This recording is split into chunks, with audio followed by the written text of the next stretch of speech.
Kyrie, what's it like when you're kind of in that zone where you kind of feel like the shot's going down and everything kind of feels right? Pretty peaceful. But it's you just try to make the right reads. That's all. Take what the defense is giving you.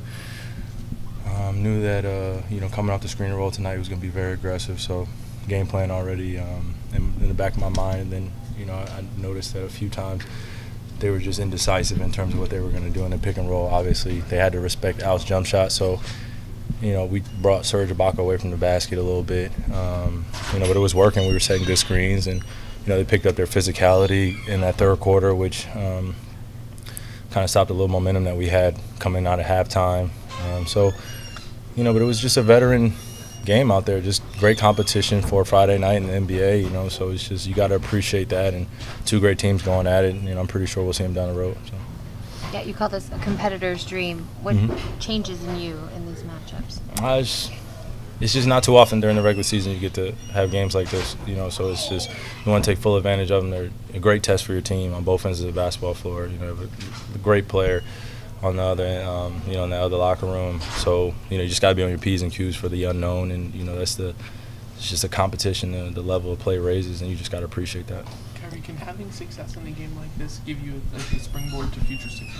Well, we always want to have success. I think striving for is always a goal, but you have to have the patience to understand that it's not just come right away. You got to beat some great teams and build some continuity, and it's not really, I don't want to say hopefully, but I think that this test tonight will, set a precedent going forward for us. After what happened in the second game of the season, was revenge at all a motivation factor tonight? No, I think just the realization of how much growth both teams have had,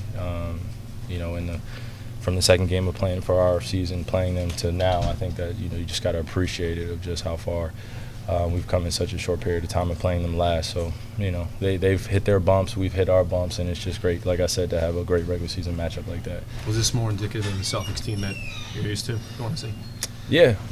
High intensity, making sure that we stick to the game plan, very communicative on both ends of the floor, and then we're just aggressive. I think that we have to find a happy balance between, taking some good threes rather than just waiting for the great ones to come and just attacking the basket. Both teams just, really just attacked the basket and got to the free throw line, which slowed the game down. And when you're playing aggressive like that, I feel like it brings the spirits of your teammates up, and just made it easier just making plays going to the rim. Kyrie, you mentioned aggressiveness a few times there. Did you really feel the game shift when you in particular, but also Jason, started to get to the rim in the second half? But anytime we get to the rim like that, in any game, that's when our runs start. Obviously we can get some great threes in transition, but when we're attacking the rim and getting to the free throw line, we're a totally different team.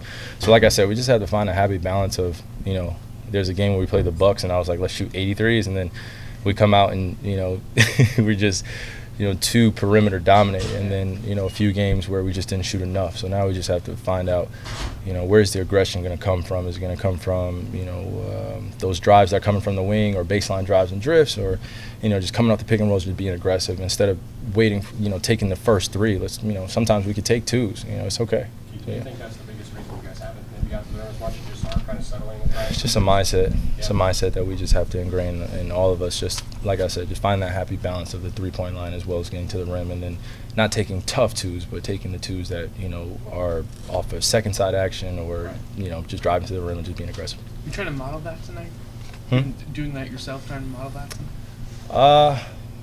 I try to do that at least a few times a game, but it's just now it just comes to the decision making of what when I'm passing the basketball, what the other guy does. It's just getting used to where guys like the basketball, and then just making a quick decision and just living with it. Send a message to the Raptors and the league, but did this send a message to you guys too? As far as executing late and the team that you can be. Yeah, we just show flashes. In order to be considered great, you just got to be consistent. So that's where we're trying to get to. Brad said when you're kind of rolling like that, he'll tweak things when the flow of the game, recognizing that you're rolling. Is there other things that you, like indicators you pick up that you can kind of like feed to him, like, hey, I'm seeing these things now, like keep me going? Or well, our relationship is growing every single day, so I think that he's such an intelligent basketball mind, so I give him his space, and then as well as who I am as a player and what I can do out there on the floor to create and generate offense and defense.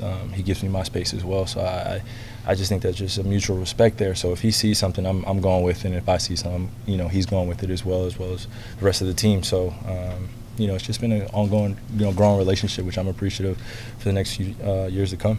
When you say being in the zone is peaceful, do you just kind of mean calm down the stretch, or how is it kind of peaceful? Yeah, other than fatigue, I don't think anything else really, you know, is on my mind other than just the next play that needs to happen on both ends of the floor. You know, most teams run kind of the same offensive package that they go to. They try things throughout the game, but, you know, I just take mental notes of what's coming and then try to make a pre-switch or a tweak here or a screen here or something to get somebody open. And then, of course, Brad's over there just dilating everything, just like so. You know, it's great to have that continuity going. How challenging is it coming off overtime? A tough back-to-back. You're at home. Greatest job in the world. Greatest job in the world. So we'll be ready. Thanks, Kyrie.